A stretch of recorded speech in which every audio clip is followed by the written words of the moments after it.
안녕하세요. 로고스 학원에서 국어 가르치고 있는 홍기석 강사입니다.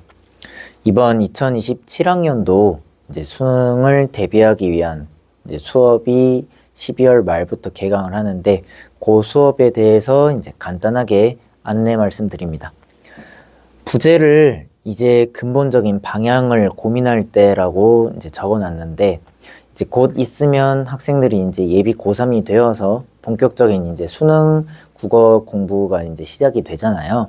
근데 국어 학습에 있어서 저는 이 방향이라고 하는 요소가 가장 중요하다고 이제 생각을 해서 이제 요걸 키워드로 이제 영상을 찍게 되었습니다. 저는 개인적으로 이제 국어라고 하는 과목은 이제 어떤 방향으로 공부를 해 나가느냐에 따라서 이제 성과가 천차만별로 나뉘는 과목이라고 생각을 해요. 그래서 국어학습의 알파이자 오메가가 이제 방향 설정이라고 생각해서 이제 어떤 방향을 설정해야 되고 어떻게 나아가면 안 되는지 그거에 대해서 조금 먼저 말씀을 드리려고 해요. 저는 개인적으로 이 국어라고 하는 과목이 실패하기 너무 쉬운 과목이라고 이제 생각을 하거든요. 뭐 이건 국어뿐만 아니라 이제 방향 설정이 어떻게 되느냐에 따라 결과가 나뉘는 건 다른 과목들도 마찬가지라고 생각을 하지만 특히나 국어 같은 경우는 이 잘못된 방향성을 갖고 공부를 하기가 쉬운 과목이라고 생각을 해요.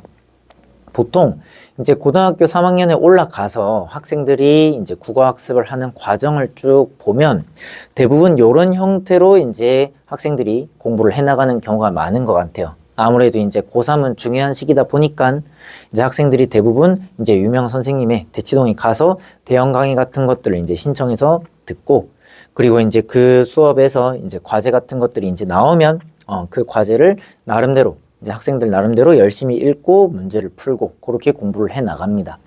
그러고 나서 이제 문제풀이 후 맞으면 이제 빨간 색깔 펜으로 이제 동그라미 치고 뭐 틀리면 뒤에 나와 있는 이제 해설지 같은 것들을 읽어본 다음에 이제 다음 챕터로 넘어가는 그런 형태로 많은 학생들이 공부를 해오고 있는 것 같아요. 뭐 여기서 조금 더 나아간다고 하면 이제 그 해설지에 나와 있는 내용들을 이제 앞에다가 뭐 옮겨 적는 정도까지 뭐 보통 그런 식으로 공부를 많이 해오고 있는 것 같은데 저는 이게 실패하기 아주 쉬운 국어 학습 방법이라고 이제 생각을 하거든요. 그 이유가 무엇인고 하면 지금 이렇게 1년의 과정을 거쳐서 공부하는 동안에 학생 스스로 생각하는 단계는 이제 생략되어 있다고 저는 생각을 합니다. 뭐 당연하게도 이 수업을 들으면서는 이제 그 선생님이 생각해서 읽어 나가는 걸 학생들이 이제 보는 거고 그리고 문제를 풀고 이제 해설지를 읽어 볼 때도 해설지가 해준 생각을 학생들은 그저 베끼는 것에 불과하다고 생각을 해요. 그러니까 국어라고 하는 과목은 자기 스스로 생각하고 자기 스스로 판단하는 연습을 매일매일 과제를 하고 공부를 하는 과정에서 계속 훈련을 해야 되는 건데 뭐 선생님의 논리 그리고 해설지의 논리를 그저 베끼고 모방하는 형태로만 대부분의 학생들이 공부를 진행해 나간다는 거죠. 그렇기 때문에 공부는 공부대로 하는데 성적은 성적대로 안 나오는 그런 악순환에 국어는 빠지기 쉽다고 생각을 합니다. 그래서 실패하기 너무 쉽다라고 얘기를 한 게 이제 이런 차원에서 이제 말씀을 드리는 거고 저는 그러면 어떤 방향을 가지고 공부를 해야 된다고 생각하냐? 저는 이제 국어학습의 근본적인 방향은 학생이 스스로의 힘으로 이제 자신이 읽은 것과 그리고 텍스트에서 읽어냈어야 했던 것을 이제 비교, 즉 읽어내야 할 걸 스스로의 힘으로 읽어내고 그리고 문제를 해결하기 위한 누구라도 납득 가능한 그 논리를 수립하는 형태로 공부를 해나가야 된다고 생각을 하거든요. 즉 선생님의 수업이라든지 혹은 뭐 해설지가 얼마나 자세하게 나와 있다든지 그게 중요한 게 아니고 학생이 자기 힘으로 읽을 걸 읽고 생각할 걸 생각하는 공부를 이제 1년 동안 진행해 나가는 게 국어 성적에 있어서 되게 중요하다고 이제 생각을 합니다. 그래서 수업을 진행할 때도 이제 학생이 어떻게 읽었을 때 스스로의 힘으로 텍스트에서 읽어내야 할 걸 뽑아낼 수 있는지 그리고 어떻게 문제를 풀었을 때 오류 없이 그 정합적인 논리를 이용해서 문제를 풀어 나갈 수 있는지 이제 수능 국어 수업은 그걸 학생들에게 보여주고 학생이 그걸 스스로 따라할 수 있도록 이제 진행을 하는 게 옳다고 생각을 하고 있어요. 그래서 저희 수업 같은 경우는 뭐 이렇게 뭐 수업 그리고 과제 클리닉의 3단계로 진행을 하고 있습니다. 요거는 뭐 예비 고1 때부터 고1, 고2 뭐 모든 이제 방학 수업 때도 동일하게 진행이 됐고 고3 때는 요 과정이 1년 동안 계속된다고 이제 생각을 하시면 될 것 같아요. 그래서 금요일 수업 시간에는 조금 전에 말씀드렸던 것처럼 학생들에게 모범적인 독해의 모델을 수업 시간에 보여주고 학생이 그걸 이제 그런 방법론을 체화할 수 있도록 이제 샘플을 이제 수업 시간에 제공을 합니다. 그러고 나면 학생들이 매일 2시간에서 3시간 내지 투자를 해서 수업 시간에 배웠던 방법론을 이제 복습하고 체화하는 연습을 진행하게 되고, 그리고 클리닉 때는 이제 적용하는 과정에서 잘 이해가 안 가거나 혹은 막히는 부분들이 필연적으로 있을 수밖에 없잖아요. 그걸 클리닉 시간에 이제 첨삭을 하고, 그리고 수업과 과제는 하나하나를 꼼꼼하고 정확하게 읽는 연습을 하는 것이라고 한다면, 클리닉은 전체 45문제 풀세트 모의고사를 좀 풀면서 전반적인 운용을 하는 연습도 요때 진행을 한다고 보시면 될 것 같아요. 그래서 뭐 수업 진행 과정 자체는 기존 고1, 고2 때 했던 것과 크게 차이는 없고, 다만 내용과 밀도 면에서 조금 차이가 있다고 그렇게 생각을 하시면 될 것 같습니다. 그래서 전체 1년 동안의 커리큘럼은 이렇게 4단계로 나눠서 진행이 될 것 같아요. 시즌 1 알고리즘 단계에서는 이제 3월 모의고사 볼 때까지 아마 진행이 될 것 같은데, 이제 그때는 이제 평가원 기출 이제 문항들을 제가 선별을 해서 그걸 바탕으로 학생들이 문학이면 문학, 이제 독서면 독서, 각 영역별로 어떤 형태로 글을 읽어 나가야 되는지 그 알고리즘을 정립하는 그거를 이제 3개월 동안 훈련을 할 거고, 그리고 이제 4월 들어가면 그때부터 이제 빅데이터라고 해가지고 평가원 기출 지문 중에서 조금 고난도 지문들, 좀 심화학습이 필요한 지문, 그리고 플러스 알파로 2월 말 정도 되면 이제 EBS가 나오게 되는데, 뭐 EBS는 전 개인적으로 이제 꼭 볼 필요는 없다고 생각을 하면서도 이제 현행 수능 같은 경우는 아무래도 이제 연계 지문의 비중이 조금 높아지고 있는 추세다 보니까 마냥 안 보기도 좀 어렵다고 생각을 해요. 그래서 이제 평가원 지문과 그리고 EBS 수능 특강에 나와 있는 그 수록되어 있는 지문들 중에서 같이 엮어서 좀 살펴볼 만한 텍스트들을 요 시기에 이제 훈련을 한다고 보시면 됩니다. 그리고 학생들이 1학기가 끝나는 이제 7월, 8월 여름방학 기간이 되면 머신러닝이라고 해가지고 방법론적인 부분은 요 이제 6개월 정도의 기간 동안 학생들이 다 배우게 되거든요. 그러면 말 그대로 기계적으로 학생들이 그걸 훈련함으로써 완전히 몸에 배게끔 훈련하는 게 이제 7월, 8월의 기간이라고 보시면 될 것 같아요. 특히 요 기간에는 이제 평가원 고난도 지문뿐만 아니라 뭐 리트라든지 뭐 혹은 교육청이라든지 그런 다양한 제재들 중에서 조금 학생들이 도전적으로 이제 접근할 만한 그런 지문들에 대한 학습이 이루어지고, 여름방학 때는 이제 수능 완성도 나오게 되거든요. 그래서 수능 완성에 있는 텍스트들 중에서 이제 학생들이 조금 살펴볼 필요가 있는 그런 부분들을 요 시기에 공부한다고 보시면 됩니다. 그러고 나서 이제 9월 모의평가를 보고 나면 9월 모평 해설 이후에 백테스팅이라고 해가지고 이때부터는 이제 모의고사를 계속 풀어나간다고 보시면 될 것 같아요. 이제 학생들이 9개월 정도, 8개월 정도 이제 꾸준히 연습을 하고 나면 이제부터는 그 배운 내용을 실전에 부단히 이제 적용을 하면서 실전에 적용하는 과정에서 막히는 지점이 무엇이 있고 그걸 학생들이 발견하고 나면 다음 주 모의고사에서는 그 막힌 지점들, 좀 잘 안 됐던 부분들을 개선해서 다시 또 모의고사를 치르고, 이런 식으로 매주 모의고사를 한 세트씩 풀어나가면서 그런 반복 훈련을 통해 실전 독해 능력을 완성하는 게 마지막 파이널 시기의 진행 과정이라고 보시면 될 것 같습니다. 일단 수업은 저희가 이제 수능 국어 수업은 보통 공통 영역 중심으로 진행이 되기 때문에 이제 금요일 수업 시간에는 문학과 독서 요 2가지 영역을 다루게 될 거고, 선택 과목 같은 경우는 이제 언어와 매체, 화법과 작문이 나뉘게 되는데, 뭐 요거는 별도의 수업이 있지는 않고 학생들이 이제 별도로 학습할 수 있게끔 이제 자료를 제공하고 이제 문제를 풀고 클리닉 시간에 이제 거기에 대한 피드백을 주는 형태로 그렇게 이루어질 예정이에요. 다만 언어와 매체 같은 경우는 이제 학생들이 혼자서 공부하기에는 좀 어려운 파트이기 때문에 지금 현재 잠신고 잠일고 학생 같은 경우는 2학년 2학기에 언어와 매체를 배우고 있거든요. 보통 이제 제 수업을 듣는 학생들이 대부분 이제 내신 대비도 함께 해오는 경우들이 많다 보니까 잠신고 잠일고 학생들은 현재 내신 대비를 하면서 어느 정도 언매가 완성이 되었다고 이제 개인적으로는 생각을 하는데 완성될 거라고. 이제 그렇지 않고 뭐 영동일고나 정신여고 학생들 같은 경우는 2학년 때 언매를 안 배우다 보니까 그런 학생들을 위한 강의 영상은 별도로 이제 제공이 될 예정입니다. 뭐 교재나 강의 영상이나 자료 같은 것들은 이제 제가 만들어서 그렇게 이제 진행할 예정입니다. 뭐 그리고 뭐 잠신자멸 학생들 중에서도 언어와 매체가 좀 부족하다고 하면 마찬가지로 자료 제공이 이루어질 거고, 화법과 작문 같은 경우는 사실 이 화작은 막 별도의 수업이 필요하다거나 뭐 그럴 뭐 개념을 알아야 된다거나 그런 영역은 아니에요. 다만 화작을 선택하는 학생들이 중에 이제 중위권 학생들이 많다 보니까 처음에 화작을 어떻게 접근해야 될지 좀 시작 단계에서 막히는 경우들이 있거든요. 그런 학생들을 위해서 지금 보통 클리닉 시간이나 혹은 별도의 시간을 내서 화작 같은 경우는 짧고 굵게 정리를 좀 해 나갈 예정입니다. 자, 그래서 뭐 제 강의의 특징 뭐 몇 가지로 이제 요약해서 말씀을 드리면, 이제 2027학년도 수능에서 국어 1등급을 목표로 이제 국어 과목에 접근하는 올바른 자세와 태도를 함양하는 걸 궁극적인 목적으로 하고 있고요. 이제 느낌이나 감을 배제하고 일관된 논리로 지문을 읽어 나갈 수 있도록, 그런 눈을 기를 수 있도록 수업을 해 나가려 하고 있습니다.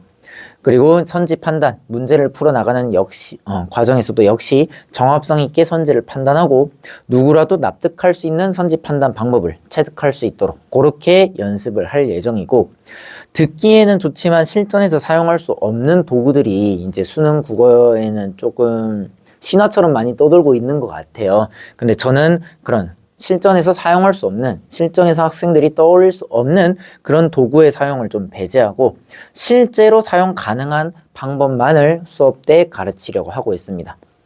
마지막으로 좋은 자세로 꾸준히 학습을 해 나간다면 누구라도 성적 향상을 이뤄낼 수 있게끔 그렇게 수업을 진행해 나가고 있습니다. 그래서 우리의 목표는 이제 국어를 잘 하는 것이기 때문에 저의 이제 1년 동안 이제 수업을 진행하면서 이제 목표로 삼는 점은 학생들이 국어 때문에 라는 말을 하지 않고 국어 덕분에 이제 대학을 갈 수 있었다, 뭐 그런 얘기를 들을 수 있도록 하는 게 저의 지상 목표라고 생각을 하시면 될 것 같습니다. 실제로 지금 이 영상을 촬영하고 있는 오늘 이제 수능 성적표가 나왔어요. 26학년도. 그래서 이제 성적표 나오면서 학생들이랑 쭉 얘기를 이제 나누는데, 이제 학생들이 1학년 때부터 이제 저랑 같이 수업한 덕분에 이번에 좀 대학을 갈 수 있을 것 같다, 뭐 감사합니다, 뭐 이런 식으로 이제 감사 인사를 전한 학생들이 좀 있더라고요. 그래서 뭐 그것도 좀 뭐 여기다가 올릴까 생각을 했는데 그냥 좀 뺐거든요. 근데 이제 요런 국어 덕분에라는 말을 일단 올해 1년 수능 국어를 이제 준비하면서는 다행히도 그 얘기를 들을 수가 있었고, 내년에도 이제 국어 덕분에라는 말을 이제 1년이 지났을 때 들을 수 있도록 하는 게 저의 목표라고 보시면 될 것 같습니다. 자, 이제 권장 수강 대상에 대해서 조금 말씀을 드리면, 저는 사실 뭐 아무나 수업을 듣기를 바라지는 않아요. 사실 국어라고 하는 이제 과목을 가르치면서 늘 생각을 하는 것 중에 하나가, 국어는 단순히 이제 수업만 열심히 듣는다고 이제 되는 과목이 아니고, 이제 강사가 제시한 걸 학생이 이제 의심하지 않고 이제 있는 그대로 믿고 따라오는 게 되게 중요하다고 조금 생각을 하거든요. 그래서 기존에 자신이 해왔던 관성적인 독해 습관을 완전히 버리고 이제 제가 제시하는 방법론을 신뢰하고 따라올 준비가 된 학생이 수업을 들었을 때 큰 효용을 얻을 수 있을 거라고 생각을 합니다. 그리고 국어라고 하는 과목은 당연하게도 이제 현재 수능 체제에서 수학 다음으로, 그리고 어떤 면에서는 수학보다 더 중요한 과목이라고 저는 생각을 해요. 특히나 26학년도 같은 경우, 수능 같은 경우 이제 국어가 수학보다 만점 표점이 더 높았었죠. 그래서 국어, 영어에 의해서 이제 당락이 결정되는 시험이었다, 뭐 이렇게 이제 평가를 받는데, 그렇기 때문에 국어를 매일 해야 된다는 걸 당연하게 생각하고 최소 2시간 이상은 투자를 해야 한다는 걸 이제 인지하고 있는 그런 학생이 이제 공부를 했을 때, 같이 수업을 했을 때 조금 큰 실력 향상을 보일 수 있을 거라고 생각합니다. 그리고 그동안 국어를 성실하게 공부해왔음에도 계속 성적이 정체되어 있어서 고민 있는 학생들, 제 수업에서 도움을 많이 얻을 수 있을 것 같고, 저는 이제 금요일 수업뿐만 아니라 클리닉이 정말로 중요하다고 생각을 하거든요. 그래서 클리닉에 빠지지 않고 꾸준히 나올 수 있는 학생이 수업에서 많은 걸 얻어갈 수 있을 거라고 생각합니다. 그리고 듣기 좋은 수업과 실질적으로 도움이 되는 수업이 다르다고 저는 생각을 해요. 특히나 국어 같은 경우는 들을 때는 정말 완벽하게 이해가 되는 것 같고 뭔가 다 알 것 같고 나도 할 수 있을 것 같고, 그런데 막상 실제로 스스로 글을 읽었을 때는 도저히 그 선생님이 제시해준 방법대로 못 따라가겠는 그런 형태의 수업들이 조금 많다고 생각을 하거든요. 그래서 듣기 좋은 수업과 실제로 도움이 되는 수업은 다르다는 걸 인지하고 도움이 되는 형태로 이제 공부를 나갈 준비가 된 학생이 이제 조금 수업을 들으면 좋을 것 같습니다.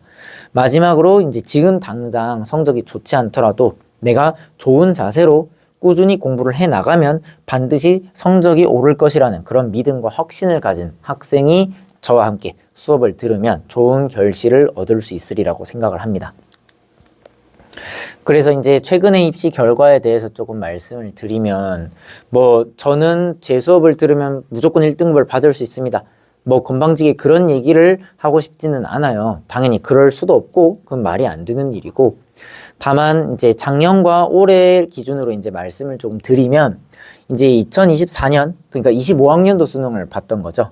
그때 작년 수강생의 40% 정도가 실제 수능에서 1등급 내지는 2등급 이제 성적을 받았고, 올해 2025년 26학년도 수능을 본 학생들 오늘 성적표가 나왔거든요. 근데 이제 수강생의 24% 정도가 1등급이 나왔습니다.